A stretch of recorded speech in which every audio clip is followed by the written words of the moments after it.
Vision IAS के monthly current affair के अंदर हम लोग आज देखेंगे पॉलिटी हो गया और इंटरनेशनल रिलेशन हो गया, इकोनॉमी हो गया, सिक्योरिटी हो गया।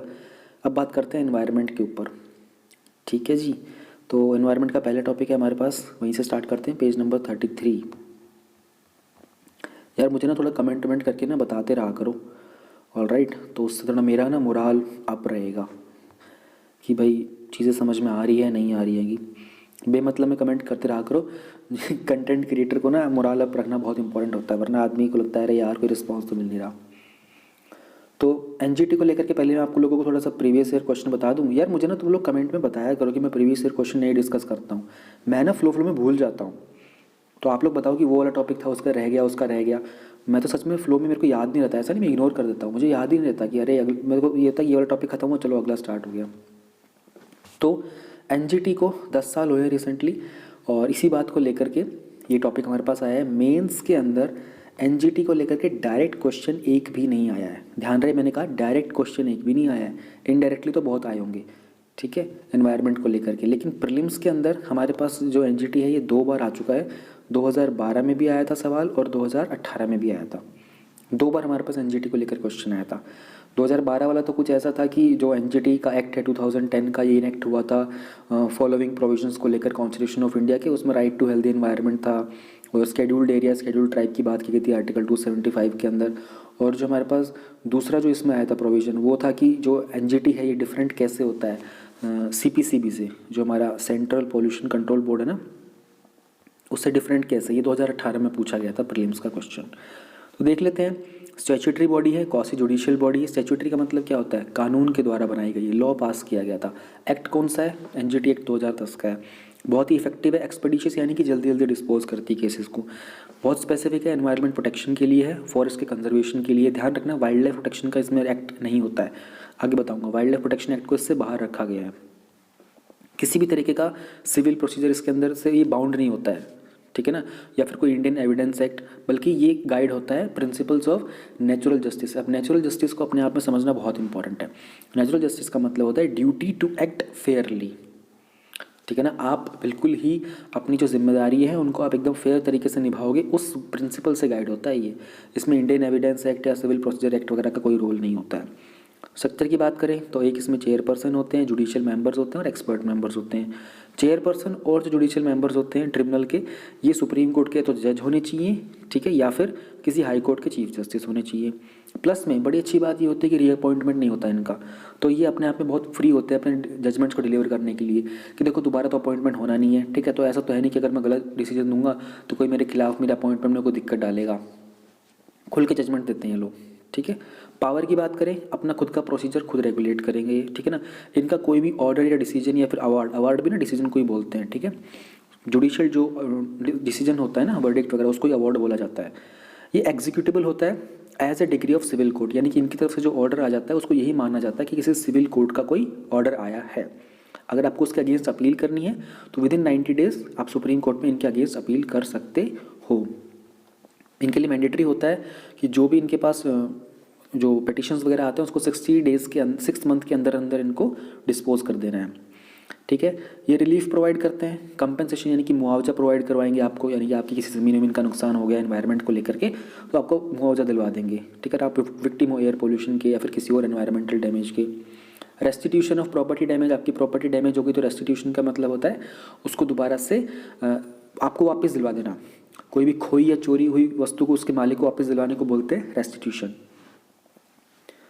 कोई भी रेस्टिट्यूशन होता है सराउंडिंग्स का या फिर उस वेसिनिटी का या फिर एरिया का। वेसिनिटी का मतलब क्या होता है, कोई जो एरिया होता है ना नियर सराउंडिंग अ प्लेस, तो उसका भी रेस्टिट्यूशन करना इन्हीं के अंडर में आता है। सिग्निफिकेंस देखें, बहुत ही लेस फॉर्मल होता है, एक्सपेंसिव बिल्कुल कम है। सिंस जो मेंबर्स है दोबारा अपॉइंटमेंट नहीं हो सकते तो जो जजमेंट है वो बहुत ही इंडिपेंडेंटली डिलीवर कर सकते हैं।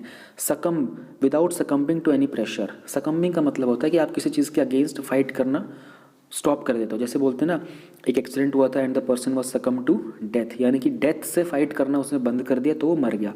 अगर वो डेथ से फाइट करता तो वो जिंदा रहता। ये क्या करते हैं, without succumbing to any pressure. इनको किसी प्रेशर से फाइट करने की ज़रूरत ही नहीं है। क्यों? क्योंकि ये जो भी जजमेंट डिलीवर करेंगे इनको पता है, पहली बात तो एग्जीक्यूटिबल है, सिविल कोर्ट का ऑर्डर है, ठीक है। और उसके बाद सीधी सी बात है, हमारा रीअपॉइंटमेंट तो होना नहीं है, फाइनल अपना है टर्म है, इसको निपटा के चलते हैं अपने ये। फिर हायर कोर्ट्स का थोड़ा सा बर्डन कम हो जाता है, क्योंकि एनवायरनमेंट वगैरह के लेकर के, फॉरेस्ट को लेकर के जो सारे जजमेंट्स है वो जनरली जो पिटिशंस होते हैं वो इनके पास डायरेक्ट चल जाता है। तो हाई कोर्ट का थोड़ा सा लोड कम हो गया एनवायरनमेंट वगैरह जैसी चीज़ों को लेकर के। अगर आप इनकी बात नहीं मानोगे तो 3 साल तक आपको जेल में भी डाल सकते हैं, 10 करोड़ तक का फाइन लगाएंगे। अगर आप इंडिविजुअल हो और कोई कंपनी हो तो आपके ऊपर 25 करोड़ तक का फाइन लग सकता है। एनजीटी का जुरिस्डिक्शन क्या होता है? जुरिस्डिक्शन आप समझते हो ना, आपका कानूनी अधिकार क्या है, आपका न्यायिक अधिकार क्या है, ठीक है, आपका अधिकार का क्षेत्र क्या है, ठीक है। कुछ ये तो एनजीटी डील करेगा सिविल केसेस के साथ जो इन 7 एनवायरनमेंट के लॉज के अंडर आते हैं। आपको ये पता होना चाहिए कौन से 7 एनवायरनमेंट के लॉज हैं हमारे पास। This thing should be written in with you in some of the constrain format. Water prevention control of population pollution act है हमारे पास, वाटर का ये एक्ट है हमारा, सेस एक्ट है 1977 का, फॉरेस्ट कंजर्वेशन एक्ट है 1980 का, एनवायरनमेंट प्रोटेक्शन एक्ट 1986 का है, public liability insurance act, biological diversity act 2002 का। सातों के नाम याद होने चाहिए, सातों की ईयर याद होने चाहिए, एक टॉपिक में नहीं मल्टीपल टॉपिक्स में यूज़ होगा ये। एनजीटी के अचीवमेंट्स की बात करें तो जो बहुत ही एनवायरनमेंट का जो जस्टिस होता है बहुत ही स्पीडी होता है, ठीक है। जब से शुरुआत हुई है जुलाई 2011 से टिल 2020 के मई तक, अभी तक टोटल इन्होंने 32,000 केसेस को सुना है, जिसमें से 29,000 के आसपास केसेस को इन्होंने डिस्पोज कर दिया है। तो ये अचीवमेंट्स में आपको लिखना होगा। जो कॉन्सेप्ट है एनवायरनमेंट जस्टिस का इंडिया के अंदर, उसको बहुत ही स्ट्रेंथन कर देता है, ठीक है। एनवायरमेंटल रेगुलेशन को लेकर के अपने आप में एक बहुत वाइटल प्लेयर बन के आया है एनजीटी, ठीक है। कुछ स्ट्रिक्ट ऑर्डर्स पास किए हैं पॉल्यूशन से लेकर, डिफॉरेस्टेशन को लेकर, वेस्ट मैनेजमेंट को लेकर, और जो ट्राइबल कम्युनिटीज़ के राइट होते हैं उनको प्रोटेक्ट करने के लिए भी। एनजीटी ने एम्प्लॉय किए कुछ लीगल और साइंटिफिक मेथड्स जो असेस करते हैं कि एनवायरनमेंट के ऊपर कितना इम्पैक्ट हो रहा है। किसी भी अपने अवार्ड को, मतलब कोई प्रोसीजर चल रहा है ना, उसको डिसाइड करने से पहले इन्होंने अपने खुद के अपने कुछ साइंटिफिक मेथड डिवाइस कर रखे हैं। अच्छा भाई ये वाला केस आया है तो हम लोग ये वाला अपना मेथड यूज़ करते हैं, ये देखते हैं कितना एनवायरनमेंट के ऊपर इम्पैक्ट हुआ है। तो खुद के मेथड्स इनके पास, अपनी टेक्निकल जजमेंट देते हैं। लीगल प्रैक्टिशनर्स के लिए इन्होंने एक नई ब्रीड बनाई है, ठीक है, जिनके मतलब एक ग्रुप है इनके पास जहाँ पर एनवायरनमेंट लॉ को लेकर के जो एक्सपर्ट लोग होते हैं वो होते हैं। कुछ चैलेंजेस भी आते हैं इनको, इश्यूज़ भी आते हैं। इनके पास इंस्टीट्यूशनल मैकेनिज्म नहीं है कि जो इनके ऑर्डर्स हैं उनको कंप्लाई करें, इस बात को इंश्योर करें, ठीक है ना। इनके पास फोर्स नहीं है, पुलिस नहीं है कि भाई हमने ऑर्डर दिया था नहीं वो जाके चेक करके आओ। ये क्या कर देंगे, ये पुलिस को ऑर्डर नहीं कर सकते ऐसे, ये सीधा अपना ऑर्डर डिलीवर करते हैं बस। यानी कि इनके पास मैकेनिज्म नहीं है कि इनका ऑर्डर फॉलो किया गया नहीं किया उसके ऊपर कंप्लाई करवाने के लिए, ठीक है। तो कभी कभी इनके जो ऑर्डर होते हैं बहुत इनफिजिबल लगते हैं इनको खुद को ही इम्प्लीमेंट कराने में।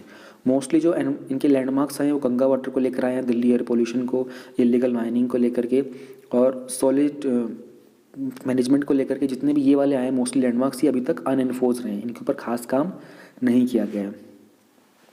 जुलाई 2018 से लेकर ट्रिब्यूनल ने डिस्पोज किए तकरीबन 700 केसेस डिफरेंट स्टेजेस के ऊपर हियरिंग में, ठीक है, जो कि डायरेक्ट करते हैं कंसर्न अथॉरिटीज़ को to look into the matter और take appropriate action in accordance with the law. तो 700 के आसपास केसेस उन्होंने डिस्पोज ऑफ कर दिए थे, इनको लगा कि नहीं थे सेंसिबल।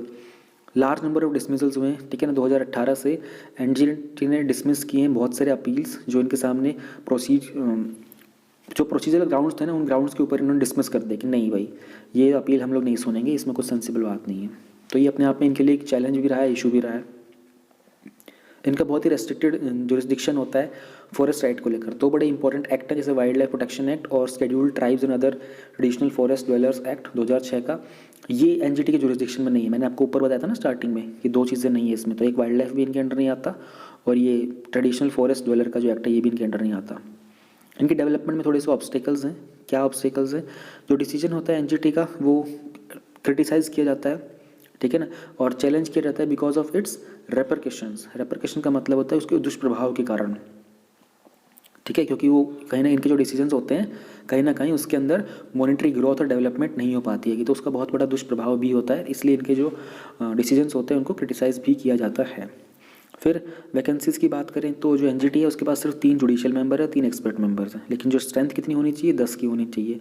अब इसके कारण इनको क्या करना पड़ता है, बहुत से टेक्निकल सोर्स के लिए आउटसोर्सिंग करनी पड़ती है, ठीक है, एक एक्सटर्नल कमेटी बनानी पड़ती है अलग से इस चीज़ को देख करके। तो यहाँ पर एक इंप्रेशन बनता है कि अपने खुद के जुरिस्डिक्शन को ही एब्रोगेट कर रहा है, यानी कि अपना जो इनका जो आधिकारिक जो एरिया है ना उसी को एब्रोगेट कर रहा है, उसी को डू अवे कर रहा है, उसको इवेड कर रहा है, उसकी जो रिस्पॉन्सिबिलिटी थी ना उसको छोड़ रहा है ये। बाकी इश्यूज़ क्या होते हैं, इनके पास कोई एक फार्मूला बेस्ड मैकेनिज्म है नहीं। ऊपर हम लोगों ने बात की थी इनके पास टेक्निकल फार्मूला है साइंटिफिक, लेकिन वो अप्रोप्रिएट नहीं है इतना। इन्होंने खुद ही बैठ करके बनाया, लेकिन इनके पास एक बहुत ही बेंचमार्क वाला कोई ऐसा चीज़ है नहीं जो कंपेंसेशन को डिसाइड करेगा, यानी कि कितना मुआवजा देना। भाई ये वाला एक्ट है, ये इतना वॉयलेट हुआ है तो एक फार्मूला यूज़ कर लो और इस फार्मूले के हिसाब से इतना कंपेंसेशन दे दो, ये अपनी मर्जी से बोल देते हैं। रीजनल बेंचेस की बहुत कमी है, ठीक है, और कुछ प्रोलॉन्ग लिटिगेशंस भी हैं, ठीक है। एनजीटी के बहुत सारे ऐसे ऑर्डर थे जिनको लोगों ने चैलेंज किया था, तो वो अपने आप में सुप्रीम कोर्ट में अभी तक अटके हुए हैं, तो ये भी इन्हीं के लिए एक इशू बन जाता है। वे फॉरवर्ड पढ़ने से पहले कुछ सिग्निफिकेंट जजमेंट देख लेते हैं एनजीटी के 2 सालों के अंदर, ओवर द ईयर्स, सॉरी 2 सालों में नहीं, ओवर द ईयर्स। 2012 में इन्होंने एक साउथ कोरियन कंपनी है स्टील मेकर पॉक्सो, ठीक है, उनका एक प्लांट का सस्पेंशन कर दिया था। उसको क्लियरेंस मिल चुका था, लेकिन इन्होंने क्या कर दिया, एनजीटी ने सस्पेंड कर दिया। क्यों? क्योंकि वहाँ पे जो नियर बाई कम्युनिटी और फॉरेस्ट वाले थे ना उड़ीसा के अंदर, वो चाह रहे थे कि ये नहीं बनना चाहिए वहाँ पर, ठीक है। तो 12 मिलियन टन का एक स्टील प्लांट बनने वाला था।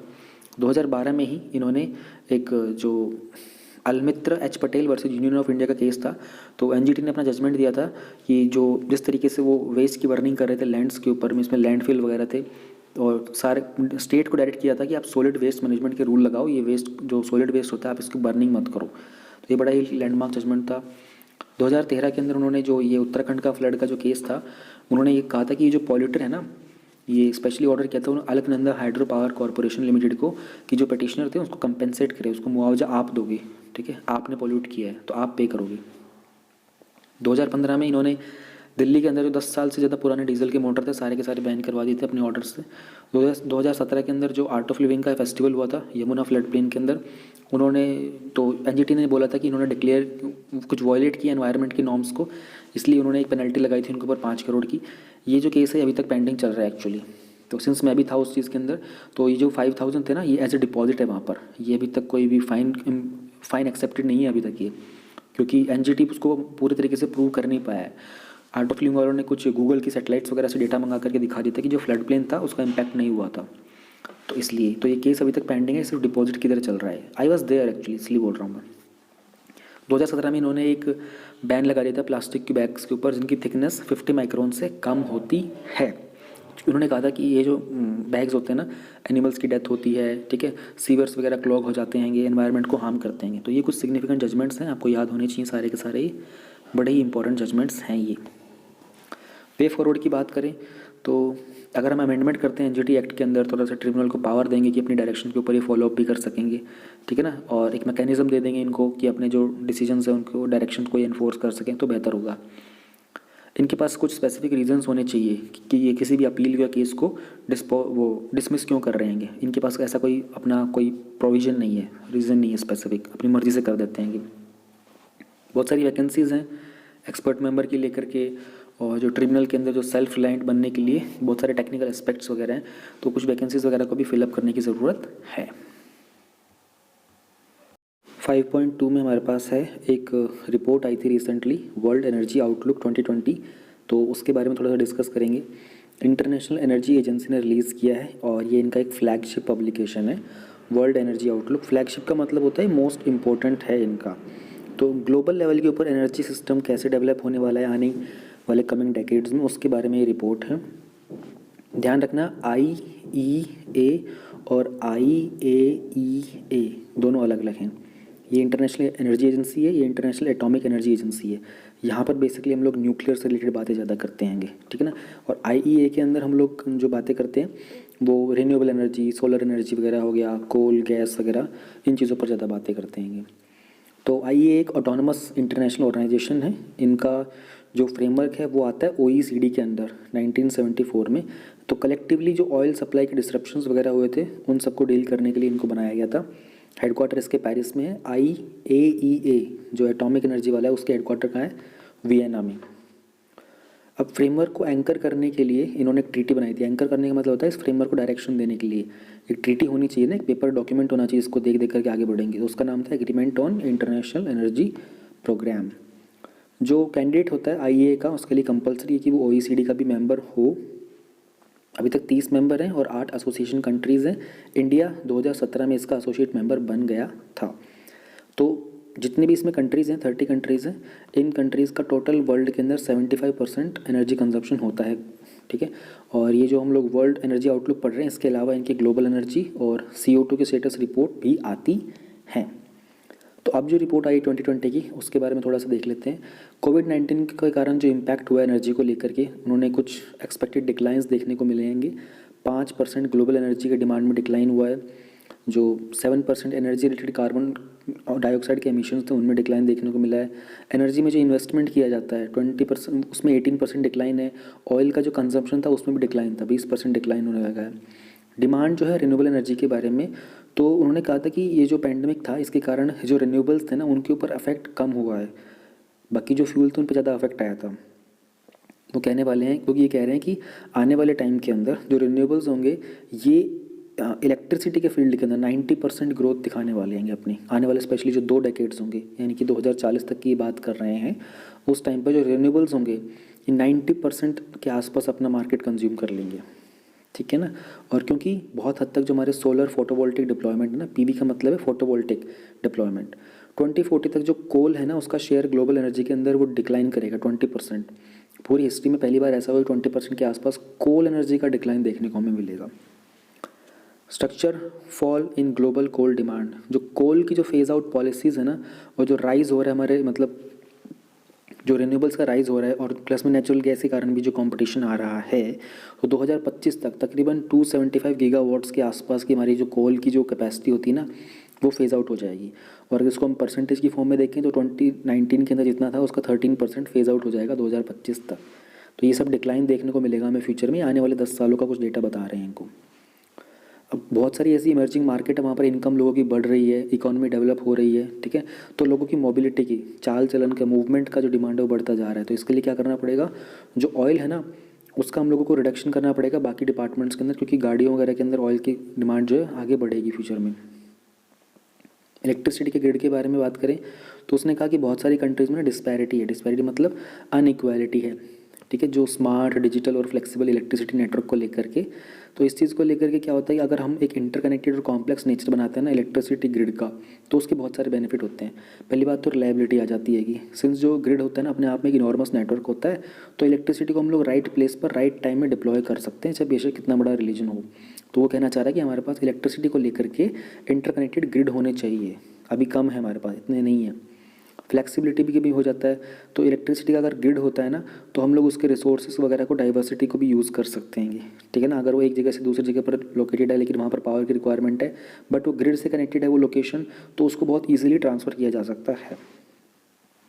इकोनॉमिक कंपटीशन, सिंस जो ग्रिड है वो मल्टीपल जनरेटर्स अलाउ करता है, और पावर प्लांट जो होते हैं वो इलेक्ट्रिसिटी भी प्रोवाइड करते हैं कंज्यूमर्स को।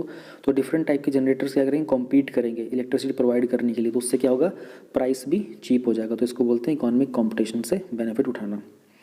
इंडिया का क्या स्टेटस है एनर्जी आउटलुक को लेकर के।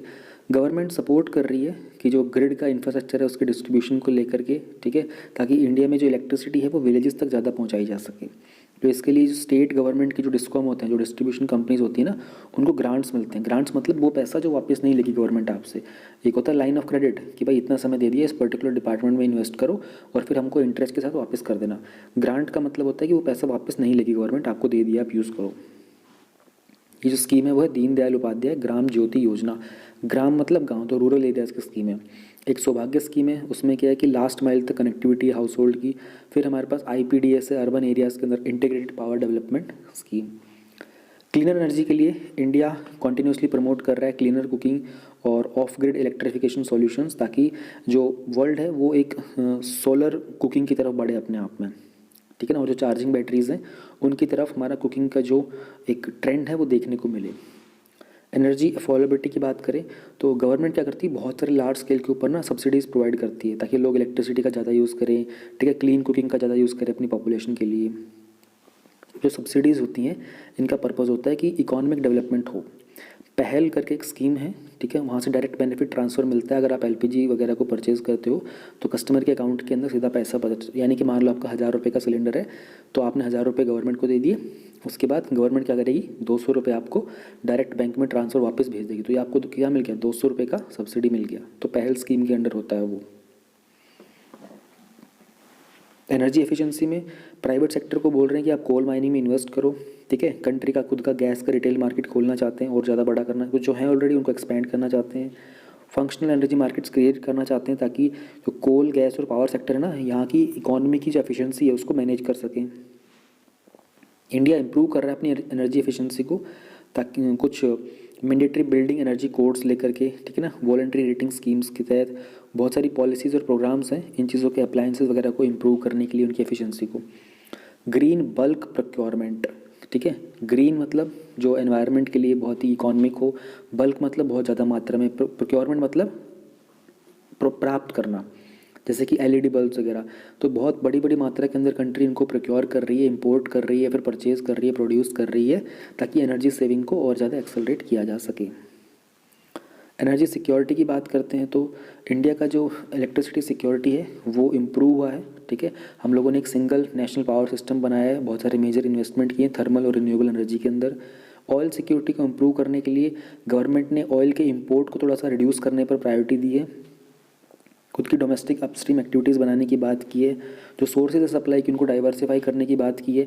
इंडिया का जो इन्वेस्टमेंट है दूसरी कंट्रीज़ के अंदर ऑयल फील्ड में उसको इंक्रीज़ करने की बात की, जैसे कि मिडल ईस्ट में, अफ्रीका के अंदर बहुत ही सिग्निफिकेंट प्रोग्रेस देखने को मिली है। कुछ इन सस्टेनेबल डेवलपमेंट में इंडिया ने बहुत अच्छा प्रोग्रेस किया है, स्पेशली जो यूनाइटेड नेशन के सस्टेनेबल डेवलपमेंट गोल हैं, जो गोल नंबर 7 है हमारा। आपको सारे गोल के ना नाम याद होने चाहिए। तो गोल नंबर 7 आता है अफोर्डेबल एंड क्लीन एनर्जी, ठीक है। उसके अपने आप में 5 टारगेट्स होते हैं, तो उसके अंदर इंडिया ने बहुत अच्छा इंप्रूवमेंट दिखाया है। टोटल 17 गोल्स हैं 2015 से लेकर के 2030 तक का हमारा टारगेट है। इंडिया में कौन डील कर रहा है? नीति आयोग। तो जो एनर्जी और एमिशन की इंटेंसिटीज़ हैं इंडिया के जीडीपी को लेकर के, वो पिछले एक डेकेड में तकरीबन 20% डिक्रीज़ हुई है। तो इंडिया इस चीज़ पे काम अच्छा कर रहा है। गवर्नमेंट हैज़ एम्बार्क्ड का मतलब होता है कि उस चीज़ पर सवार हो जाना, ठीक है ना। तो गवर्नमेंट ने एक बहुत ही एम्बिशियस पॉलिसी लेके आई है रिन्यूएबल इलेक्ट्रिसिटी को बूस्ट करने के लिए, और इंडिया का टारगेट है 2022 तक हम लोग रिन्यूएबल एनर्जी से 175 गीगावाट डेवलप करेंगे। हमारा जो नेशनल अभी एनडीसी ना, मुझे समझ में नहीं आया किस चीज़ के बारे में बात कर रहे हैं, पर ये बहुत हद तक नेशनल डेवलपमेंट काउंसिल है। तो इंडिया का जो अगर आप लोगों को लगे कि कुछ और है तो प्लीज़ मुझे कमेंट में ज़रूर बताना, ठीक है। मेरे को तो नेशनल डेवलपमेंट काउंसिल ही समझ में आया। इंडिया का जो टारगेट है ना, नॉन फॉसिल बेस्ड कैपेसिटी में in the electricity mix of more than 40% 2030 तक क्या करना चाह रहे हैं हम लोग? एमिशंस की रिडक्शन करना चाह रहे हैं। स्पेशली जो जीडीपी को अगर कंपेयर करते हैं तो 33 से 35%, जो 2005 से 2030 तक जितना हमारा एमिशंस में जो जीडीपी लगता था उसको हम लोग कितना रिड्यूस कर देंगे? 33 से 35% तक। रिसेंटली गवर्नमेंट ऑफ इंडिया ने इंडिकेट किया था कि उनके कुछ नए टारगेट्स हैं रिन्यूएबल कैपेसिटी को लेकर के 450 गीगावाट के। 2022 तक का कितना है? 175। तो अभी इंडिया ने रिसेंटली इंडिकेट किया है, हम नए टारगेट बना रहे हैं इस चीज़ को लेकर के। गवर्नमेंट ने एक नई कोल कैपेसिटी के बारे में कुछ रोल आउट किया था अप टू 2027 कि beyond plants still under construction aims to close the oldest most inefficient plants. Coal के जो ओल्डेस्ट है इनएफिशिएंट प्लांट, क्योंकि वहाँ पर एमिशन बहुत ज़्यादा होता है, मैनेजमेंट अच्छा नहीं होता और बजट बहुत ज़्यादा लग रहा होता है। तो गवर्नमेंट ने कहा है कि ऐसी चीज़ों को हम 2027 तक बंद कर देंगे और नई कोल कैपेसिटी डेवलप करेंगी। चैलेंजेस क्या हैं? फाइनेंशियल हेल्थ जो है ना पावर सेक्टर की, वो बहुत ही ज़्यादा वीक है, ठीक है। पावर सेक्टर में फाइनेंस जो है वो इतना इनपुट नहीं हो पा रहा है, क्योंकि बहुत ही सरप्लस कैपेसिटी से डील करना पड़ता है। कोल का जो यूटिलाइजेशन है वो बहुत ही लो है, नेचुरल गैस प्लांट्स का यूटिलाइजेशन बहुत लो है, वेरिएबल एनर्जी सोर्सेज के अंदर जो शेयर है वो बढ़ता जा रहा है। एनर्जी टैक्सेशन और सब्सिडीज़ की अगर बात करें तो गवर्नमेंट जो इलेक्ट्रिसिटी के ऊपर सब्सिडी बहुत प्रोवाइड करती है, ठीक है। तो गवर्नमेंट के बजट के ऊपर बहुत सारा बर्डन बढ़ जाता है, ठीक है, क्योंकि एनर्जी के जो कमोडिटी के इंपोर्ट होते हैं ना, कमोडिटी इंपोर्ट, वो उनके प्राइसेस बढ़ते जा रहे हैं, पर कस्टमर को तो पता ही नहीं, क्योंकि गवर्नमेंट इंपोर्ट कर रही है तो गवर्नमेंट पैसा ले भी नहीं रही इलेक्ट्रिसिटी का। जैसे दिल्ली हो गया, तो बहुत सारे लोगों जिनका बिल जो होता है 200 यूनिट से कम तक का आता है, उनका तो लाइटर पानी, मतलब पानी तो फ्री होता ही है, उनका 200 यूनिट तक का बिल आता है, उनके लिए बिल माफ़ कर देती है गवर्नमेंट पूरा, ठीक है। ऑयल की जो डिमांड है वो बढ़ती जा रही है। इंडिया की जो ट्रांसपोर्ट की एनर्जी की डिमांड है वो बहुत रैपिडली बढ़ रही है। जो ऑयल के प्रोडक्ट्स हैं वो 95% सप्लाई करते हैं हमारे सेक्टर में, टोटल जो एनर्जी का सेक्टर उसमें मोस्टली डीजल और गैसोलीन होते हैं। कोल जो है ना, कोयला, ये लार्जेस्ट डोमेस्टिक सप्लाई है हमारे इंडिया का एनर्जी का, इलेक्ट्रिसिटी को जनरेट करने के लिए। एनर्जी पॉलिसी जो इंडिया में वो बहुत सारी डिफरेंट मिनिस्ट्रीज़ के अंदर कंडक्ट होती है, जैसे ministry of power, renewable energy, oil, natural gas, अपने अपने सेक्टर की एक इनके पास रिस्पॉन्सिबिलिटी होती है। तो ये भी एक चैलेंज बन जाता है, ठीक है ना। तो मल्टीपल सोर्सेज से नई नई स्कीम्स निकल रही होती हैं, इसलिए वे फॉरवर्ड पढ़ने से पहले थोड़ा सा रिलेटेड न्यूज़ पढ़ लेते हैं। जो 4th इंडिया एनर्जी फोरम था, प्राइम मिनिस्टर ने ना 7 की ड्राइवर्स बताए थे कि इंडिया का जो एनर्जी मैप है ना, उसको ड्राइव करने के लिए हमारे पास 7 की ड्राइवर्स होते हैं। पहला, हमारी एक्सेलरेटेड एफर्ट क्या है, एक गैस बेस्ड इकोनॉमी की तरफ, ठीक है। क्लीनर यूज़ करें हम लोग फॉसिल फ्यूल्स का, पर्टिकुलरली जो पेट्रोलियम और कोल हैं, और हमारा जो डोमेस्टिक सोर्सेज हैं बायोफ्यूल के, उनके ऊपर हम ज़्यादा रिलाई करें। हमारा जो रिन्यूएबल एनर्जी का टारगेट है 2030 का 450 गीगावाट डेवलप करने का, उसको हम जल्दी से अचीव करें।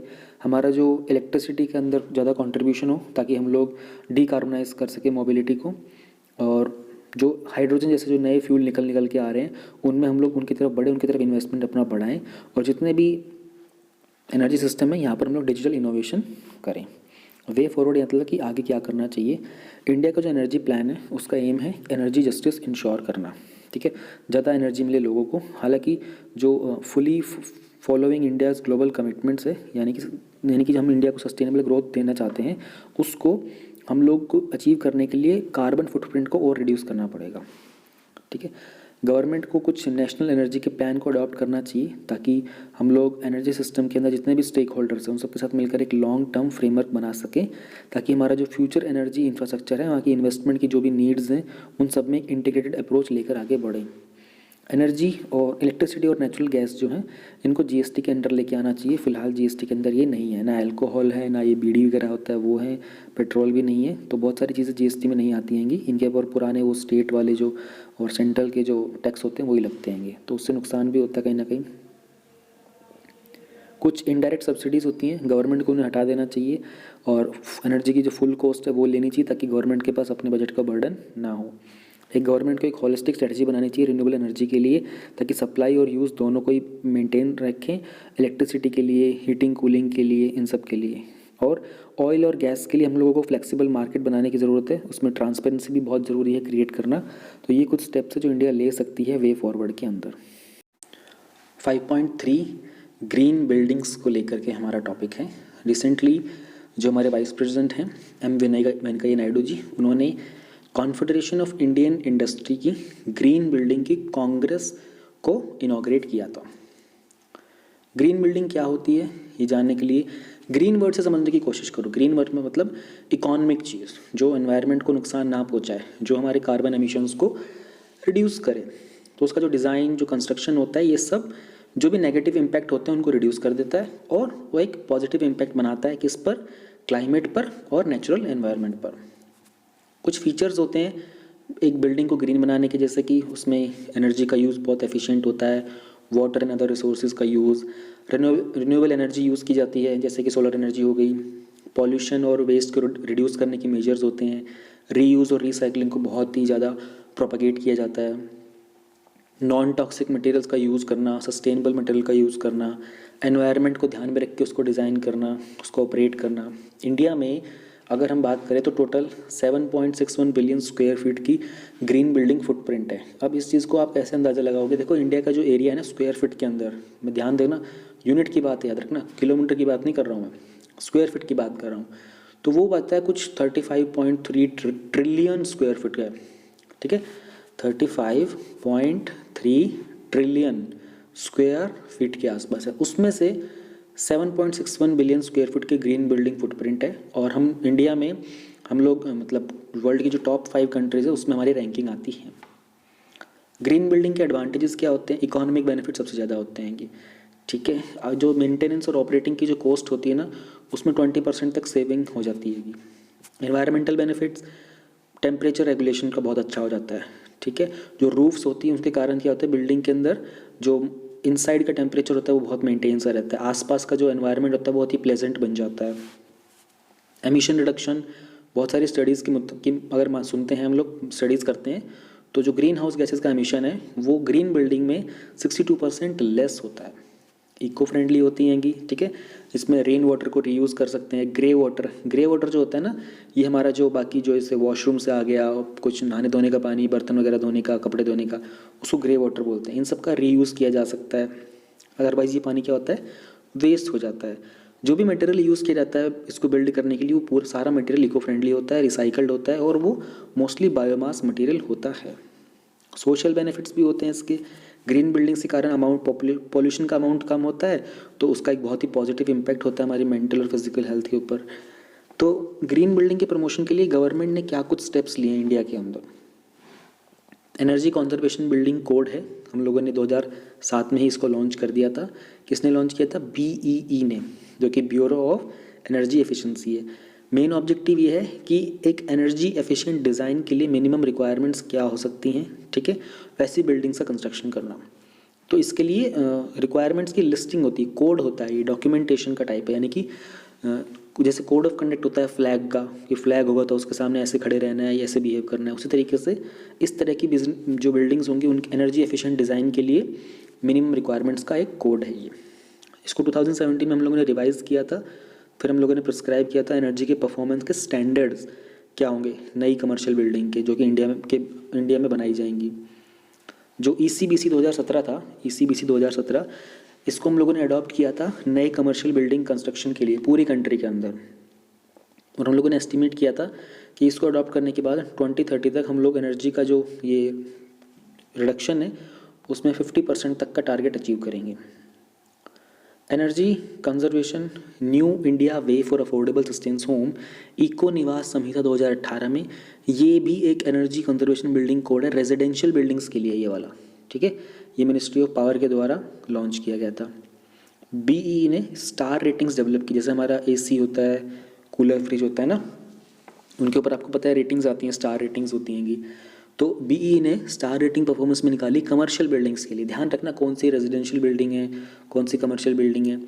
तो BEE ने जो रेटिंग निकाली थी उसमें बिल्डिंग्स को रेट करते हैं 5 स्टार के स्केल के ऊपर, डिपेंडिंग अपॉन कि एनर्जी यूजेज में उनकी परफॉर्मेंस कैसी है।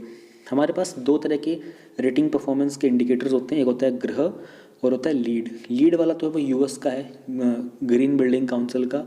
ग्रह वाला जो है वो इवेल्युएट करता है कि एनवायरनमेंट परफॉर्मेंस कैसा है उसका, ठीक है, और इंटायर लाइफ साइकिल कैसा है। इसको टेरी ने और मिनिस्ट्री ऑफ न्यू और रिन्यूएबल एनर्जी ने बनाया हुआ है। तो ये रेटिंग के वो हैं सिस्टम्स है, रेटिंग सिस्टम्स है इंडिया में। एक इंडिया ग्रीन बिल्डिंग काउंसिल है, ये हमारा CII का ही पार्ट है, जो कॉन्फेडरेशन ऑफ इंडियन इंडस्ट्री है। ये 2001 में स्थापित हुआ था। यहाँ पर हम क्या करते हैं, सर्विसेज प्रोवाइड की जाती हैं, जैसे कि नई ग्रीन बिल्डिंग के रेटिंग प्रोग्राम्स के बारे में, उसका सर्टिफिकेशन सर्विसेज, उसकी ट्रेनिंग प्रोग्राम्स वगैरह एट्सेट्रा। ये सब कहाँ होते हैं? इंडियन ग्रीन बिल्डिंग काउंसिल में। तो ग्रीन बिल्डिंग को अडॉप्ट करने के लिए बहुत सारे चैलेंजेस भी आ रहे होते हैं गवर्नमेंट की पॉलिसीज़ और प्रोसीजर्स को लेकर के, ठीक है। गवर्नमेंट जो है वो डिसाइड करती है बहुत ही ज़्यादा एम्बिशियस टारगेट ग्रीन बिल्डिंग को लेकर के, उसके अंदर रूल्स वगैरह की कमी रह जाती है, रेगुलेशंस की, ठीक है ना, और लार्ज स्केल के ऊपर उसको रेगुलेट कर पाना, इम्प्लीमेंट करना पाने में परेशानियाँ होती हैं। Lacking ease of doing business, जो बिल्डर और डेवलपर होते हैं उनको बहुत सारा TDS प्रोसेस से गुजरना पड़ता है। TDS का मतलब होता है something which is very boring and last for a long time, ठीक है। स्पेशली जब उनको ग्रीन बिल्डिंग के कंप्लायंसेस के अप्रूवल लेने होते हैं तो ये अपने आप में बहुत TDS टास्क होता है। इसके कारण क्या होता है, ये जो अडॉप्शन होता है ना ग्रीन बिल्डिंग्स का, ये डेटर होने लग जाता है, डिले होने लग जाता है, रुकावट आ जाती है इसमें। एक्सपेंसिव इक्विपमेंट होता है, प्रोडक्ट जो होते हैं इनके ग्रीन बिल्डिंग को बनाने के बहुत ही ज़्यादा एक्सपेंसिव होते हैं, इसलिए जो डेवलपर्स और बिल्डर्स होते हैं वो बहुत कंसर्न होते हैं जब भी उनको ग्रीन बिल्डिंग को डिज़ाइन करना होता है, तो क्योंकि उनके अंदर बहुत ज़्यादा हाई कॉस्ट का इन्वेस्टमेंट होता है। स्किल्ड मैन पावर एक्सपर्टीज़ की कमी है हमारे पास, policy maker, architect, engineers, contractor, worker जो ग्रीन बिल्डिंग पे काम कर सकें। अवेयरनेस बहुत कम है लोगों के अंदर, ठीक है। वे फॉरवर्ड क्या कर सकते हैं, एनकरेज कर सकते हैं कि फाइनेंस कमीशन और लोकल बॉडीज़ को ग्रीन बिल्डिंग्स के ऊपर थोड़ा सा टैक्स में इंसेंटिव दे दें, ठीक है, कि भाई थोड़ा सा आप ग्रीन बिल्डिंग बनाओगे तो आपको इतना टैक्स कम देना पड़ेगा। बाकी मेजर्स भी हम लोग लगा सकते हैं। लेजिस्लेशन, कानून के अंदर हम ग्रीन बिल्डिंग को कंपलसरी बना दें कि जो भी कोई नया कंस्ट्रक्शन होगा वो ग्रीन बिल्डिंग बेस्ड ही होगा। और प्लस में जो एग्जिस्टिंग बिल्डिंग है उसकी रेट्रोफिटिंग, रेट्रो मतलब होता है बैक, रेट्रो वर्ड को समझो, रेट्रो मतलब बैक, जो ऑलरेडी पहले से मैन्युफैक्चर हो चुकी हैं उनको एनवायरनमेंट फ्रेंडली बनाया जाए, ठीक है। कैपेसिटी बिल्डिंग, गवर्नमेंट को कुछ स्ट्रेटजीज़ बनानी चाहिए, ठीक है, जिसमें कि वो आर्किटेक्चर्स, इंजीनियर्स, कॉन्ट्रैक्टर्स वगैरह को यूज़ करें ताकि ये ग्रीन बिल्डिंग्स बनाने में हमारी हेल्प करें। कैंपेनिंग करने की ज़रूरत है, अवेयरनेस लाने की ज़रूरत है, प्रमोट करें ग्रीन बिल्डिंग्स को, और जो कॉन्सेप्ट है उसमें हम लोग प्रमोट करें नेट ज़ीरो कार्बन बिल्डिंग्स। देखो मैंने पहले भी बताया था जो चैलेंजेस और इश्यूज़ होते हैं ना उसी से निकल के आता है हमारा वे फॉरवर्ड, तो जिसको चैलेंजेस और इश्यूज लिखने आगे, आप 5-10 क्वेश्चन की प्रैक्टिस कर लो, उसके बाद आपको वे फॉरवर्ड स्पेशली किसी आंसर के लिए याद करने की ज़रूरत नहीं पड़ेगी, आप उसी में से फेच कर सकते हो। Managing urban water bodies. Urban मतलब शहरी एरिया, वाटर बॉडीज़ का मतलब क्या होता है, लेक्स होते हैं, पॉन्ड्स होते हैं, ठीक है। तो उन सबको कैसे मैनेज किया जाए। अर्बन फ्लडिंग में क्या होता है ना, inundation of property in a built environment, यानी कि ऐसा एरिया जहाँ पर ऑलरेडी प्रॉपर्टी बनी हुई है उस एरिया में इनंडेशन यानी कि फ्लडिंग हो जाना, पर्टिकुलरली एक डेंसली पॉपुलेटेड अर्बन एरिया में, क्योंकि वहाँ पर बहुत ही इंटेंस रेनफॉल हुई है। ऑन इम्परमिएबल, इम्परमिएबल वर्ड का मतलब होता है, एक होता है परमिएबल जिसके अंदर से आप गुजर सकते हो, ठीक है ना। जैसे हमारी जो सॉइल होती है, मिट्टी होती है, इसमें पानी डालोगे तो पानी क्या करता है, परमिएट कर जाता है, पेनेट्रेट कर जाता है। लेकिन इम्परमिएबल मतलब जैसे कंक्रीट रोड होता है, उसमें पानी डालोगे नहीं क्रॉस कर सकता ना, उसको बोलते हैं इम्परमिएबल सरफेस।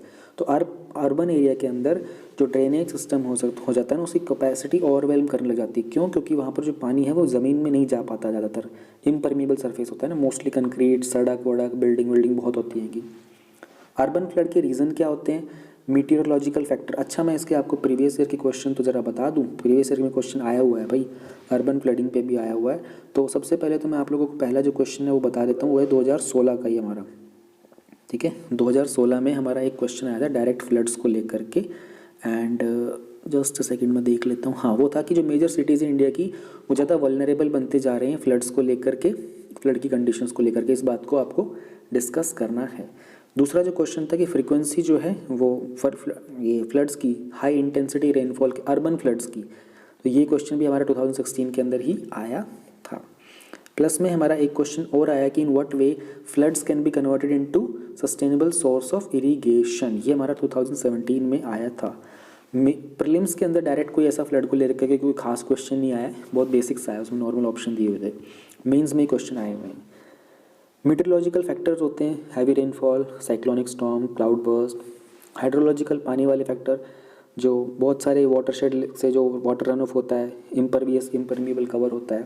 ह्यूमन जो फैक्टर होते हैं कि फ्लड प्लेन जो एरिया होता है उसके इंक्रोचमेंट उस पर कब्जा कर लेते हैं, ठीक है, फ्लड मैनेजमेंट नहीं हो पाता, नॉन मेंटेनेंस होती है।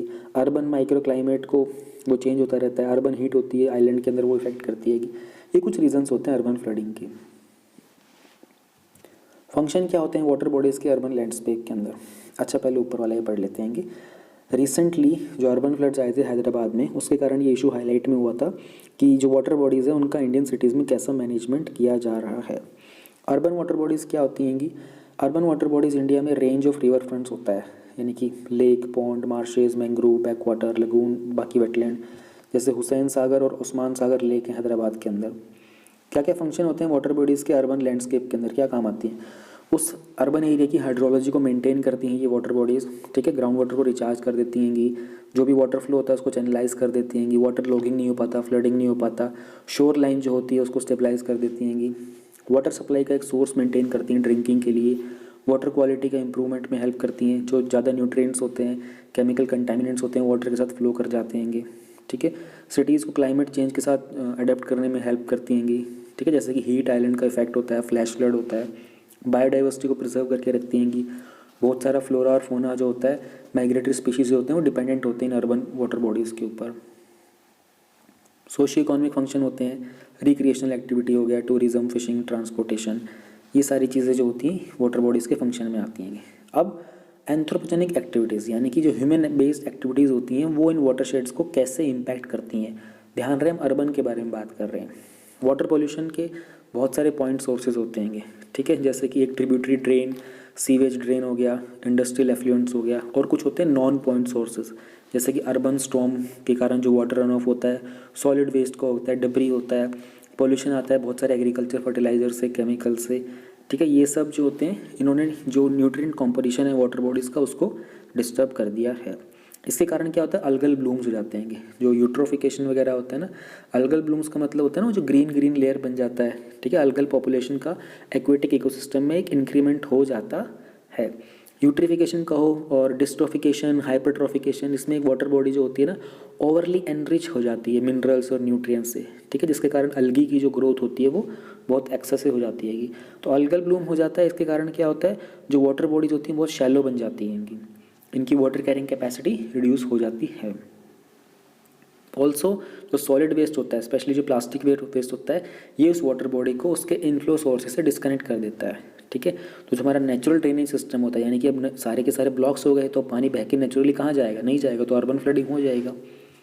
रिवर फ्रंट के ऊपर डेवलपमेंट हो जाना, ठीक है, जो भी फ्लड प्लेन्स होते हैं इसके कारण बहुत बड़ा एडवर्स इम्पैक्ट होता है। रिवर बैंक का स्टेबलाइजेशन बिगड़ जाता है। राइपेरियन बफर होता है, राइपेरियन मतलब वो एरिया जो रिवर के आसपास का जो एरिया होता है, ठीक है। Immediate flood plain, ecological values, इन सब के ऊपर बहुत बड़ा इम्पैक्ट पड़ता है। अगर रिवर्स जो होती हैं वो they are being narrowed far within their actual width with concrete river bed wall embankments impacting river's flooding capacity. River का जो पाथ होता है, सिंस उनका जो वो शोर लाइन होती है वहाँ पर डिपोजिशन हो रहा होता है, तो उनका जो रिवर का पाथ होता है वो क्या हो जाता है, नैरो हो जाता है। नैरो हो जाने के कारण क्या रहेगा, उसकी फ्लडिंग कैपेसिटी बढ़ जाएगी, पानी नीचे कम रहेगा, ऊपर से ओवरफ्लो ज़्यादा करेगा।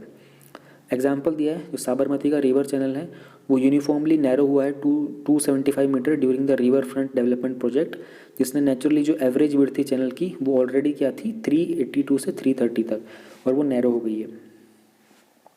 वाटर डिस्पोजल ये भी एक रीज़न होता है। तो जो वाटर बॉडीज़ होती हैं उनको टर्न कर दिया जाता है लैंडफिल्स के अंदर बहुत सारे केसेस में, क्योंकि बहुत ही एक्सप्लोसिव इंक्रीज़ हो रहा है अर्बन पॉपुलेशन का, ठीक है। और इसके कारण जैसे अब उसको वेस्ट के डिस्पोजल के लिए भी यूज़ किया जाता है, जैसे गुवाहाटी का डीपोर बील है एग्जाम्पल के लिए, ठीक है ना। यहाँ पर म्यूनसिपल कॉरपोरेशन क्या करता है, सॉलिड वेस्ट को डंप करता है। एनक्रोचमेंट यानी कि अवैध कब्जा, तो लैंड का रिक्लेमेशन किया जाता है, ठीक है, उसमें ग्रोइंग अर्बन पॉपुलेशन को अकोमोडेट करने लग जाते हैं। जैसे और भी एग्जांपल दे रखे हैं, चारकोप लेक है महाराष्ट्र में, ओस्तेरी लेक है पुडुचेरी में, दीपोर बेल गुवाहाटी में है, ठीक है। ये सारे ऐसे एग्जांपल्स हैं जिनको एनक्रोच कर लिया गया था। इलीगल माइनिंग एक्टिविटीज़ होती है, यहाँ पर बिल्डिंग मटेरियल निकाला जाता है, जैसे सैंड और होता है, क्वार्टजाइट होता है, ठीक है। बिल्डिंग के कंस्ट्रक्शन के लिए चाहिए होता है ना क्रैशर वगैरह, वो सब निकाला जाता है। तो इसके कारण क्या होता है, रिवर को अपना कोर्स चेंज करना पड़ता है, तो बैंक वगैरह को किनारे वनारे को तोड़ देती है, जिसके कारण फ्लडिंग हो सकती है। ग्राउंड वाटर रिचार्ज के ऊपर भी अफेक्ट पड़ता है बहुत सारा।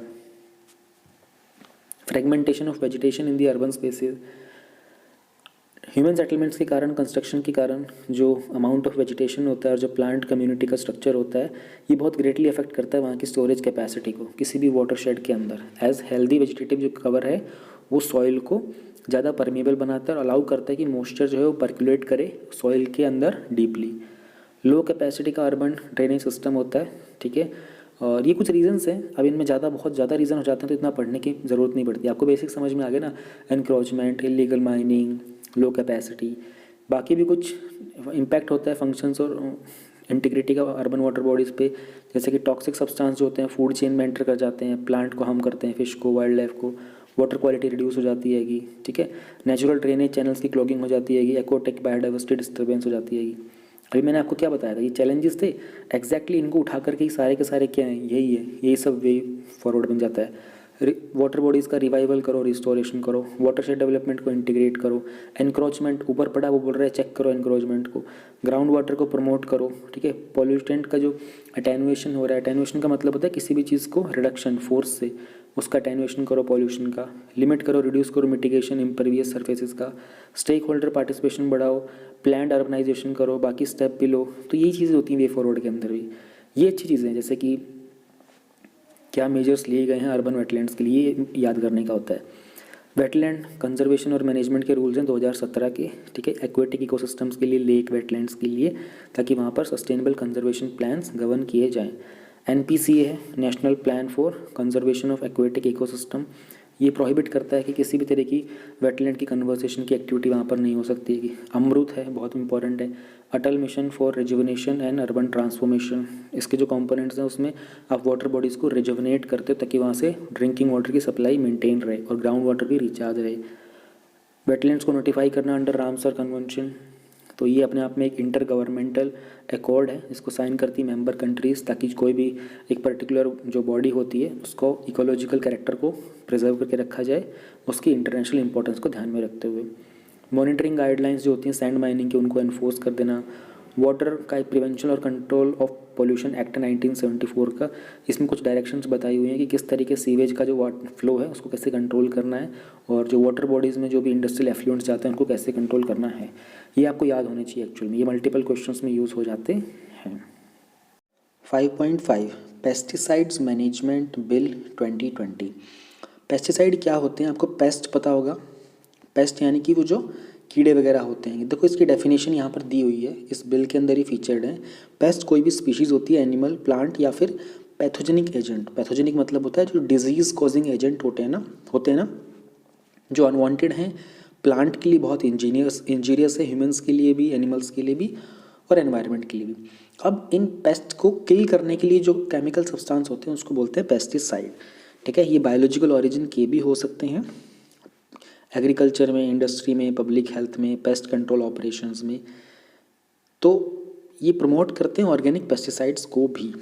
ये डेफिनेशन इस बिल के अंदर दी हुई है। अब इन्हीं पेस्टिसाइड को मैनेज करने के लिए ये बिल लाया गया है।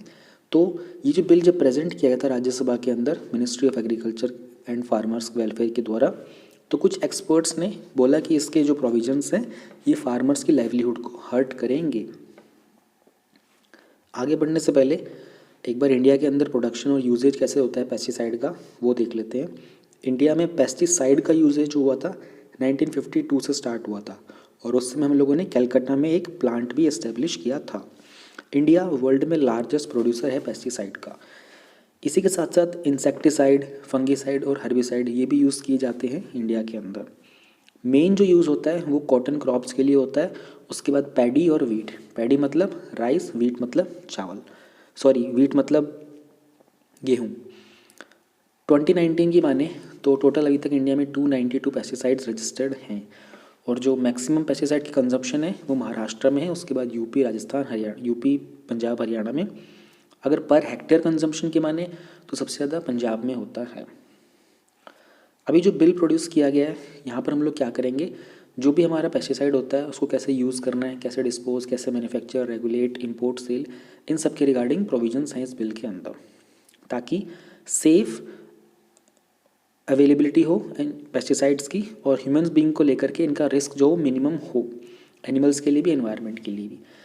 इस बिल के आने के बाद हमारे पास जो पहले बिल था इंसेक्टिसाइड एक्ट 1968 का, वो रिप्लेस हो जाएगा। ठीक है, जो करंटली क्या गवर्न करता था, रजिस्ट्रेशन, मैन्युफैक्चरिंग, एक्सपोर्ट, सेल और यूज़ ऑफ पेस्टिसाइड, उसको हटा करके अब ये आ जाएगा।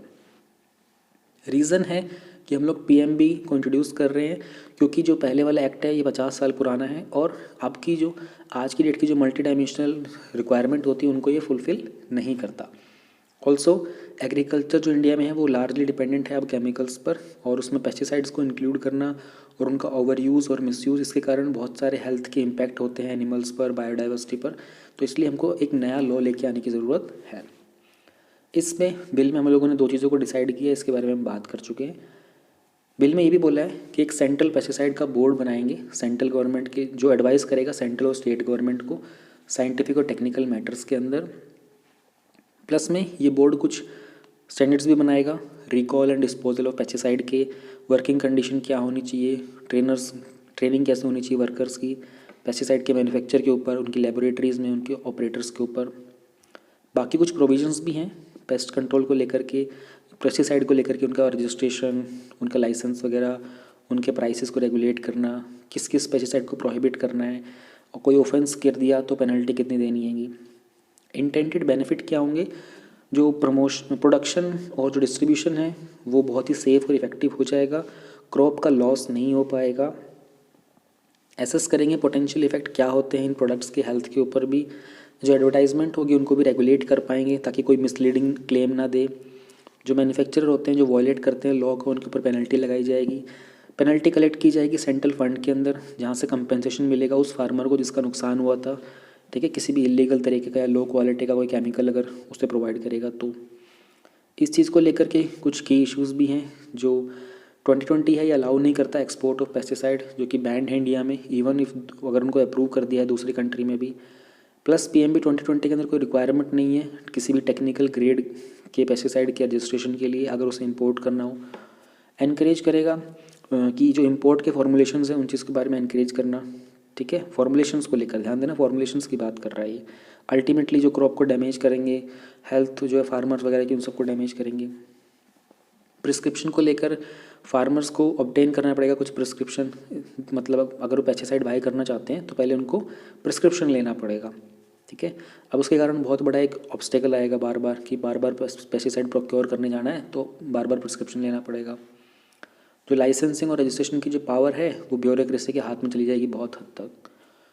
तो वे फॉरवर्ड क्या हो सकता है, हम लोग फोकस करें कि पेस्टिसाइड का जो यूज़ है वो मिनिमल रहे, क्योंकि वो सब्सटेंशियल नहीं होता बिल्कुल भी, और इसके कारण सब्सटेंशियल एग्रीकल्चर की जो प्रैक्टिसेस है वो कहीं ना कहीं दूर होती जा रही हैं। पेस्टिसाइड का प्रमोशन अलाउ नहीं होना चाहिए, जैसे कि फार्मास्यूटिकल ड्रग में पेस्टिसाइड्स का उनके बहुत हजार्डियस नेचर होता है, तो उसको प्रमोट करना अलाउ नहीं होना चाहिए। फार्मर्स को अवेयर करना चाहिए हम लोगों को, उनके जुडिशियस यूजेज क्या हो सकता है। और पेस्टिसाइड जो होते हैं बहुत ही हजार्डियस केमिकल्स होते हैं, जिसके कारण बहुत ही क्रॉनिक टॉक्सिक इफेक्ट्स भी होते हैं। Successful alternate agro ecological methods होते हैं पेस्ट मैनेजमेंट के, तो विदाउट किसी केमिकल पेस्टिसाइड के यूज़ के ऐसे जो मेथड्स हैं इनको मेन स्ट्रीम करना चाहिए। और ये इस तरह के जो मेथड्स होते हैं, जो एग्रो इकोलॉजिकल मेथड्स होते हैं, ऑल्टरनेट मेथड्स, इनको प्रमोट करना चाहिए। एक्सपर्ट्स को बुलाना चाहिए ताकि उस बिल के ऊपर ज़्यादा ये जो बिल अभी प्रेजेंट किया गया राज्यसभा में, इस पर और ज़्यादा कंसल्टेशंस हों, ठीक है। और सेलेक्ट कमिटीज़ के पास प्रेजेंट करने से पहले इन लोगों से कंसल्टेशन करना ज़रूरी है। 5.6 सल्फ़र डाइऑक्साइड का पॉल्यूशन। रिसेंटली इंडिया में जो सल्फ़र डाइऑक्साइड के एमिशंस हैं वो डिक्लाइन हुए हैं। अब डिक्लाइन हुए तो कुछ बेनिफिट हुआ होगा एनवायरनमेंट को। और ये रिपोर्ट किसने दी है, ये ग्रीन पीस इंडिया ने और CREA क्रिए जो centre for research on energy and clean air है, इन्होंने रिपोर्ट दी है। फाइंडिंग्स क्या है, वो कह रहे हैं कि इंडिया में जो सल्फ़र डाइऑक्साइड के एमिशंस हैं उनमें एक डिक्लाइन देखने को मिला है अप्रॉक्सीमेटली 6% का 2019 में, अगर उसे कंपेयर करते हैं तो 2018 से। तो और ये जो डिक्लाइन है ये पहली बार हुआ है 4 साल में। इंडिया अभी भी टॉप एमिटर पोजीशन पे है 5th कॉन्जिक्यूटिव ईयर के लिए, इसके बाद रशिया और चाइना है। इंडिया एमिट करता है 21% ग्लोबल एंथ्रोपोजेनिक मतलब ह्यूमन मेड सल्फर डाइऑक्साइड के एमिशंस, जो कि टोटल बनते हैं 5,953 किलोटन्स अ ईयर। मान के चलो 6,000 किलोटन्स अ ईयर। ऐसे नंबर जब याद ना रहे तो आप लिख सकते हो approx 6,000 kilotons a year. Mostly coal fired power plant से होता है, जिसके अंदर पॉल्यूशन को कर्व करने के इक्विपमेंट नहीं होते। बिगेस्ट एमिशन का जो हॉटस्पॉट है वो हमारे थर्मल पावर स्टेशंस होते हैं, जैसे सिंगरौली, नैवेली, तालचर एट्सेट्रा। यहाँ से ग्रीन पीस इंडिया ने रिलीज़ किया है अपना जो एनालिसिस है नासा के डेटा का, जो दिखाता है कि इंडिया के पास 15% से ज़्यादा जो SO2 की हॉटस्पॉट्स है वर्ल्ड के अंदर, ये एंथ्रोपोजेनिक है। तो इंडिया के पास 15% से ज़्यादा हैं। और ये डिटेक्ट किसने किया है, ओजोन मॉनिटरिंग इंस्ट्रूमेंट की सैटेलाइट ने डिटेक्ट किया है। सल्फर डाइऑक्साइड क्या होता है, एक कलरलेस और बहुत ही बैड स्मेल की टॉक्सिक गैस होती है कि ये केमिकल होता है, एक लार्ज ग्रुप ऑफ केमिकल होता है जिसको हम रेफ़र करते हैं सल्फर ऑक्साइड। जब भी हम कोई फॉसिल फ्यूल वगैरह बर्न करते हैं, कोल, ऑयल, डीजल या फिर बाकी कोई मटेरियल जिसमें सल्फर होता है, उस समय इसकी बर्निंग होती है। प्लस में ये वॉल्केनिक एक्टिविटी जब होती है तो उसका एक नेचुरल बाई प्रोडक्ट भी होता है। और भी बहुत जगह होती हैं, पावर प्लांट, कोई मेटल प्रोसेसिंग हो रही होती है, व्हीकल वगैरह क्या होता है, कुछ स्मेल्टिंग वगैरह होती है, वहाँ से भी निकलता है।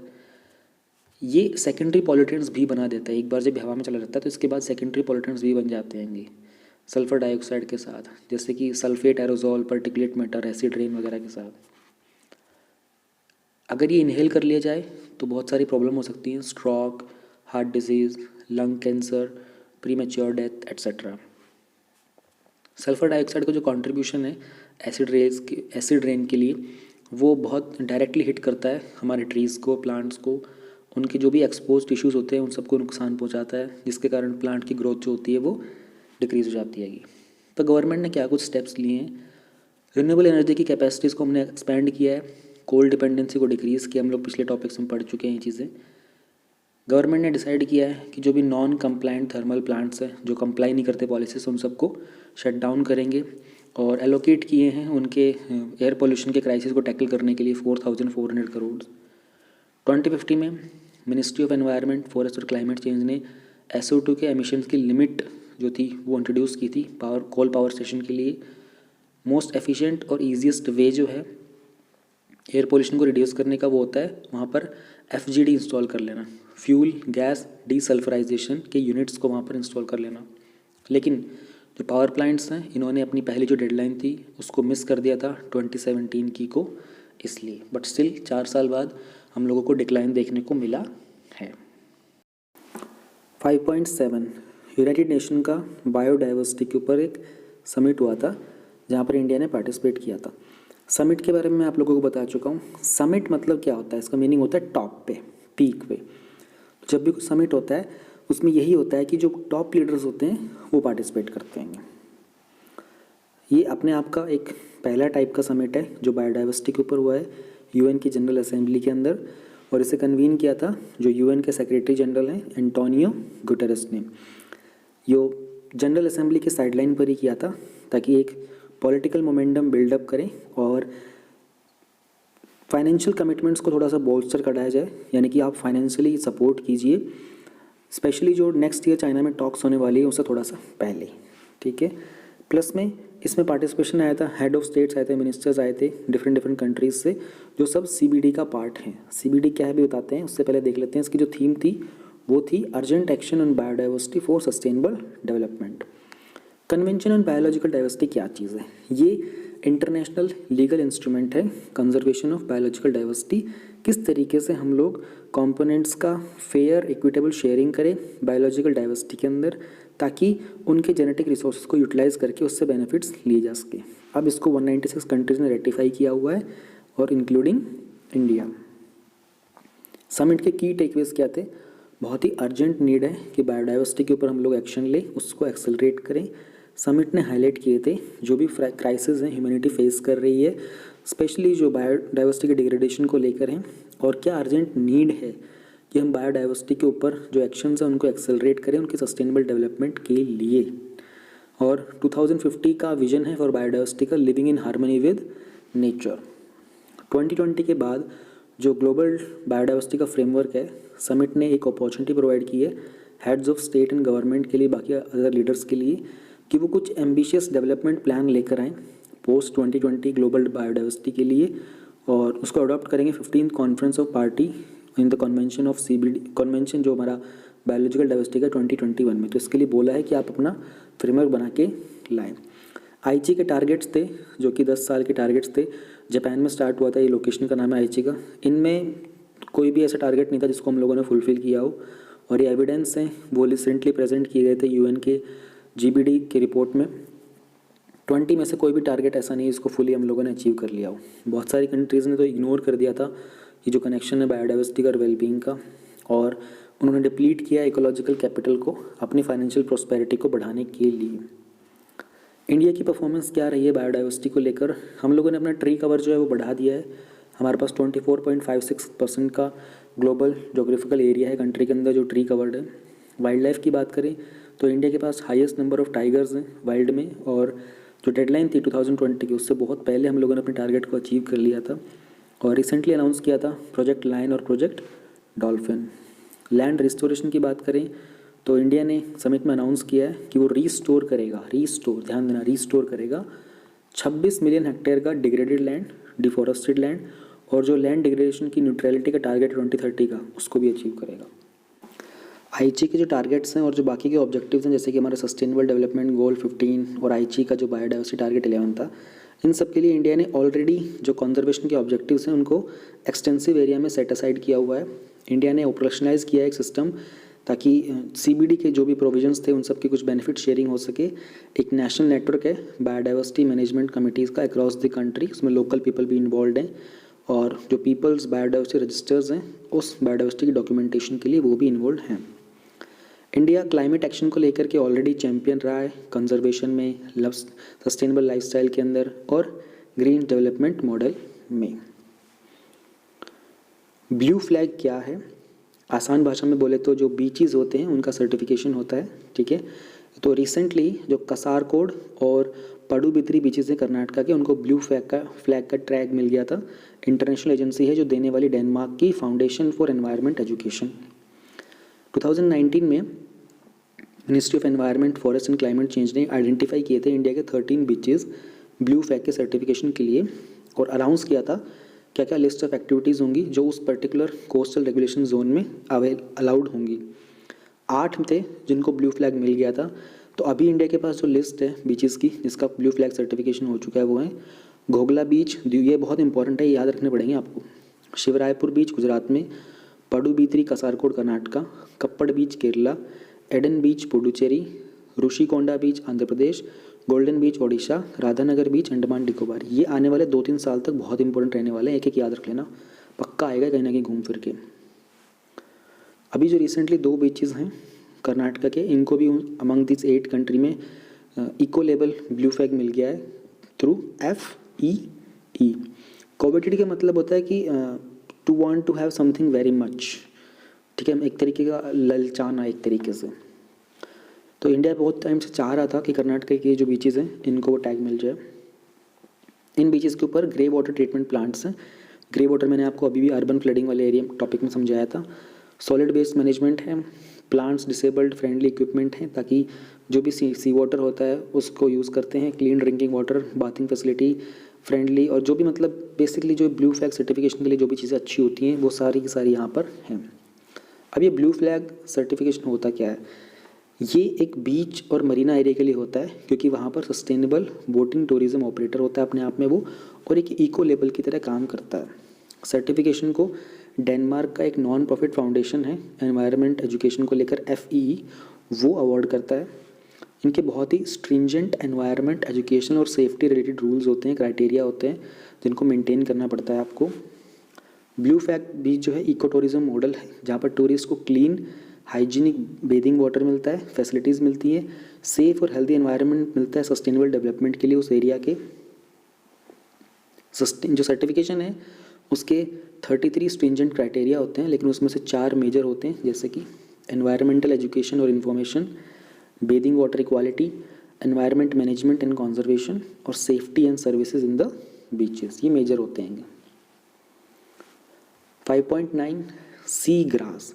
रिसेंटली कुछ साइंटिस्ट ने क्लेम किया है कि जो सी ग्रास होती है अगर उसको हम प्रोटेक्ट करेंगे और रिस्टोर करेंगे तो क्लाइमेट चेंज के कारण जो मिटिगेशन हो रहा है ना, मतलब क्लाइमेट चेंज हो रहा है उसको मिटिगेट कर सकते हैं। मिटिगेट मतलब किसी भी ख़राब चीज़ को रोक लेना, तो मतलब उसके प्रभाव को रोक लेना।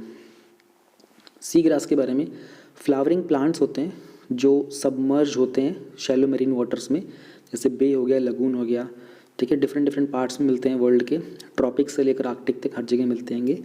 इनके रूट्स होते हैं, स्टेम्स होते हैं, लीव्स होते हैं और ये फ्लावर और सीड्स प्रोड्यूस करते हैं, ठीक है। ये हर टाइप के सबस्ट्रेटा यानी कि लेयर में होते हैं, मड से लेकर रॉक में, और एक्सटेंसिवली मडी और सैंडी सबस्ट्रेटा में मिलते हैं। सी ग्रास जो है वो दोनों मेथड से ग्रो होती है, सेक्सुअल और एसेक्सुअल। अब ये मैं नहीं पढ़ाऊँगा, ठीक है, 7th-8th की पढ़ाई होती है, बहुत बेसिक। ये इवॉल्व होते हैं टेरेस्ट्रियल प्लांट्स के थ्रू जो रिकॉलोनाइज हुए हैं ओशन के अंदर 70 से 100 मिलियन ईयर्स अगो। प्लस में ये सारे के सारे इंडिया के कोस्टल एरिया के पास आपको मिलेंगे, और जो पाक स्ट्रेट है, गल्फ ऑफ मन्नार है तमिलनाडु में, वहाँ पर ही काफ़ी ज़्यादा अबंडेंस में, लेकिन अभी थ्रेटेंड भी हैं। सी ग्रास का रिस्टोरेशन के लिए एक प्रोग्राम चलाया गया था तमिलनाडु फॉरेस्ट डिपार्टमेंट के द्वारा गल्फ ऑफ मन्नार में। कुछ इंपॉर्टेंट सी ग्रासेस हैं जैसे कि सी काउ ग्रास, इसका साइंटिफिक नेम है, thready sea grass, needle sea grass, flat tip sea grass. Thread क्या होते हैं? इनको नेचुरल डिस्टर्बेंस होते हैं जैसे कि grazing, storms, ice scouring, desiccation.